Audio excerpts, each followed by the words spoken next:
Bonjour à tous, c'est Pierre-Marie, French by Ear, Fransugo no Kikitori, pour un nouvel épisode de niveau intermédiaire.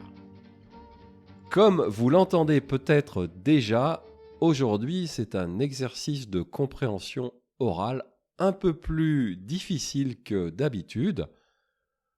Bien sûr, c'est toujours du français qu'il faut comprendre à l'oral, donc c'est toujours difficile, mais en plus, je parle du nez, j'ai la voix encore un petit peu enrouée. On peut dire que ma voix est un peu voilée parce que je viens de sortir d'une grippe que j'ai attrapée malheureusement en Italie, à Milan, il y a un peu plus d'une semaine. Alors c'est vraiment dommage parce que je suis venu en France et donc un peu en Italie pour un mois entier et sur ce mois entier, j'ai déjà passé presque une semaine dans mon lit à ne rien faire avec la grippe.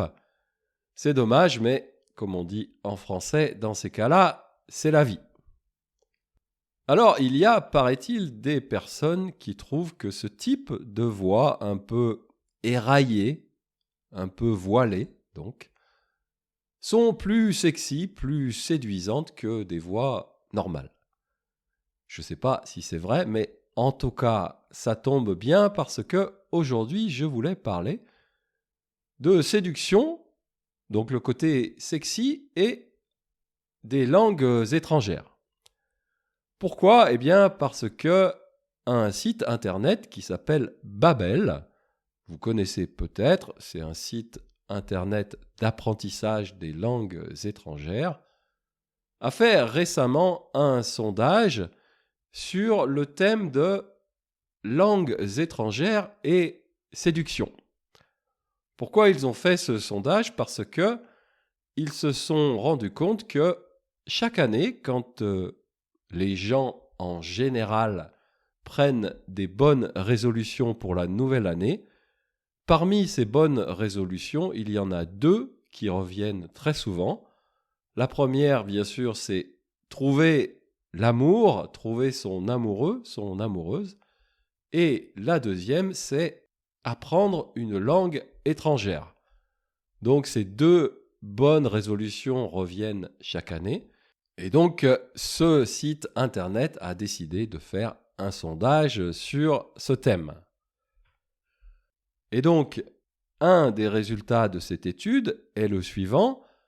56% des Français pensent que une personne étrangère qui parle dans sa langue est plus sexy, a plus de charme, de séduction qu'une personne française. Donc 56% des Français pensent comme ça, et si on prend les plus jeunes Français, ceux qui sont nés après l'an 2000, la proportion est encore plus grande puisque 66% des jeunes Français pensent que une personne étrangère parlant dans sa langue natale est plus sexy qu'une personne française. Alors, est-ce que c'est vrai ? Est-ce que c'est pas vrai ? J'en sais rien. Ce genre de sondage, c'est souvent pas très sérieux au niveau scientifique. C'est plus une opération pour faire du marketing. Mais c'est quand même un sujet intéressant, je trouve.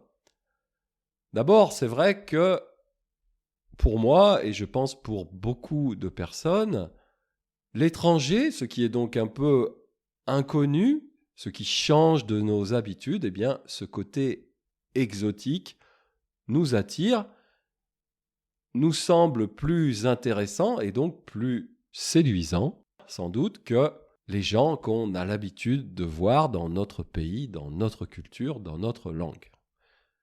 Ça, je comprends bien. Pour moi, ce que je trouve encore plus séduisant, encore plus charmant, c'est quand une personne étrangère parle non pas dans sa langue natale, mais parle en français. Je trouve que ça a beaucoup de charme.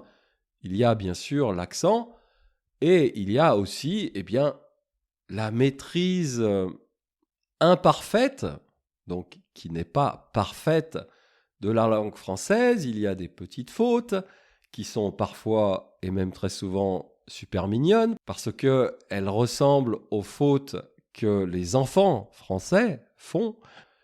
Et donc tout ça, je trouve que ça a beaucoup de charme. J'étais donc, comme j'ai dit, en Italie il y a quelques jours. Les Italiens qui parlent français, bon, et quand je dis italien, je pense surtout italienne, mais les Italiens et les Italiennes qui parlent français, je trouve qu'il y a un charme particulier, un côté, on va dire donc, sexy. Et ce côté charmant, ce côté sexy, je trouve qu'il disparaît un peu quand des personnes étrangères arrivent à parler un français parfait, comme des Français en fait, un français courant, sans aucune faute et sans aucun accent. L'accent, je trouve que c'est quand même important. Personnellement, je parle couramment anglais depuis quelques années. Et donc, justement, il y a quelques années, je m'étais dit, bon, ça va, tu parles couramment anglais, mais quand même, ton accent, il est trop français. Quand je rencontre des étrangers dans le cadre de mon travail de journaliste, je parle naturellement en anglais et en général, au bout de 30 secondes, mon interlocuteur a compris que j'étais français parce que j'ai cet accent typiquement français.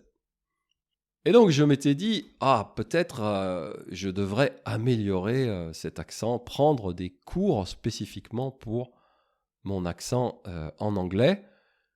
J'en ai parlé à des amis américains, anglais, à des profs aussi. Et en fait, presque tout le monde m'a dit « Oh mais non, arrête, c'est trop mignon, ton accent Frenchy, c'est trop mignon, c'est trop sympa. Ce serait dommage de le gommer. » Et là, je me suis dit « Bah oui, en fait, pourquoi ? Pourquoi est-ce que je ferais des efforts pour gommer ce petit côté mignon, entre guillemets, dans mon accent ?» Dans mes élèves japonaises, donc mes élèves de français, il y a une élève elle a une quarantaine d'années peut-être, et elle a un bon niveau intermédiaire, je dirais B2, ouais, un petit B2. Et elle est assez à l'aise pour s'exprimer en français, mais elle veut parler absolument un français parfait avant de réaliser son rêve qui est de faire un voyage de plusieurs mois en France. Mais je lui dis, mais pourquoi attendre d'avoir un français parfait pour faire ce voyage ? Tu peux y aller dès maintenant, ça va être super. Les Français vont adorer ton accent, ils vont trouver ça très charmant. En plus, elle est célibataire, donc je ne sais pas, ça pourrait déboucher sur un résultat intéressant. Et en plus, quand on est dans un pays étranger et qu'on parle un peu la langue, mais pas très bien, les gens vont naturellement plus communiquer avec vous, ils vont plus peut-être vous aider dans des situations de la vie de tous les jours, que si vous parlez déjà français couramment, quand vous allez en France, eh bien, peut-être qu'on va vous laisser vous débrouiller tout seul. Donc vraiment, c'est mon conseil que je lui ai donné, mais c'est bon, arrête, le français, il est largement suffisant, tu peux y aller dès maintenant.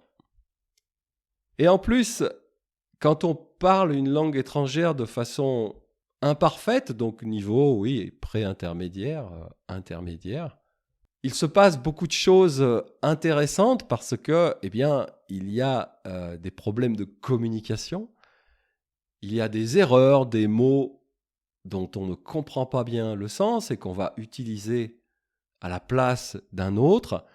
Ça va créer des situations de quiproquo. Quiproquo, c'est quand on confond deux choses et de temps en temps, ça peut donner des situations intéressantes et même rigolotes. Personnellement, la première fois que je suis allé au Japon, j'étais donc à Shikoku en train de faire la marche des 88 temples de Shikoku. Et le soir, souvent, je me retrouvais dans l'hébergement avec une personne âgée, un retraité japonais qui faisait aussi le même trajet. Et une ou deux fois, on se retrouve tous les deux le soir dans le même onsen, donc dans le même bain, à partager le bain. Et à l'époque, je parlais vraiment très, très peu japonais. Je comprenais pas grand-chose. Et je me rappelle très bien de cette personne qui rentrait dans le bain, dans le onsen, qui s'asseyait et qui me regardait avec un grand sourire et qui me disait « kimchi ». Et je ne comprenais pas pourquoi est-ce qu'il me disait « kimchi ». Donc kimchi, le chou coréen un peu épicé. Et je lui dis, il est vraiment bizarre ce type à me parler de kimchi comme ça. Et donc, comme je suis quelqu'un de poli, je lui disais, moi aussi, en levant le pouce vers le haut, oui, moi aussi, j'aime bien le kimchi. Et lui, du coup, me regardait en comprenant probablement pas pourquoi je parlais du kimchi. Parce que, en fait, lui, il me disait simplement kimochi. Donc ça n'avait rien à voir avec le kimchi, le chou coréen. Non, il me disait kimochi. Je suis bien, mes sensations sont bonnes dans ce onsen après cette journée fatigante. Bon, c'était un quiproquo, une petite erreur comme ça. Et ce genre d'erreurs, qui sont quand même assez sympathiques, eh bien, elles n'arrivent que quand on est niveau débutant, intermédiaire. Quand on commence à tout comprendre, il y a, à mon avis, une petite part de magie, peut-être, une petite part de surprise qui disparaît. Donc c'est un peu dommage. Et ma conclusion, encore une fois, c'est de vous dire, n'attendez pas de parler parfaitement le français pour aller en France, pour parler avec des Français. Au contraire, allez-y dès maintenant avec votre français tel qu'il est. Vous aurez sans doute plus de chances de faire des belles rencontres et pourquoi pas un peu aussi de séduction. Voilà, c'est tout pour aujourd'hui. Désolé encore pour ma voix cette fois-ci, ça devrait aller mieux la prochaine fois. Retrouvez la transcription de ce podcast sur mon site, comme d'habitude, et je vous dis à bientôt, Mata Jikai.